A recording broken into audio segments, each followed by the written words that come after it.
अचानक परभणीला जायचा प्लॅन ठरला होता आणि काय घ्यायचं आणि काय विसरायचं हेच कळत नव्हतं. मी सकाळी 4 वाजल्यापासून 1 मिनिटं सुद्धा बसले नव्हते.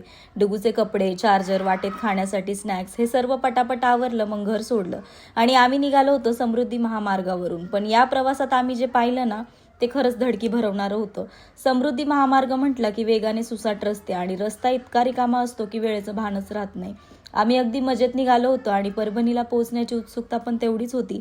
पण अचानक चित्रच बदललं. गाड्यांच्या समोर रांगाच रांगा दिसू लागल्या आणि या महामार्गावर ट्रॅफिक होणे म्हणजे गंभीर काहीतरी घडलेलं होतं. आणि समोर गेल्यानंतर समजलं की समोर एकदम डेंजर ॲक्सिडेंट झाला होता. डोळ्यासमोर असा सीन पाहिला ना की अंगावर काटाच येत होता. मग औरंगाबादमध्ये उतरलो आणि भूक पण लागली होती. मग आम्ही गेलो होतो दादा डोसामध्ये. इथले हे डोसे खूप फेमस आहे. मग नाश्ता केला आणि आम्ही निघालो. अगोदर आम्हाला जायचं होतं त्यांच्या मामाच्या गावी आणि मामाच्या मुलीला बाळ पण झालं होतं. म्हटलं जाता जाता त्या बाळाला पण बघून जावं आणि जालना क्रॉस करून मंठ्याजवळ पोहोचलो आणि हे त्यांच्या मामाचं गाव आहे. फायनली आम्ही बाळाला भेटलो. खूप छान वाटलं. डुगू तर खूप खुश झाली होती बाळाला बघून. मग सर्वांच्या भेटी झाल्या आणि रानातल्या या कैरीचा वास घेऊनच तोंडाला पाणी सुटलं होतं. आणि हे गावाकडचं असं वातावरण बघितलं ना की मनाला वेगळं सुख भेटतं आणि गावी इतकं ऊन पडलेलं आहे की बाहेर निघूच वाटत नाही.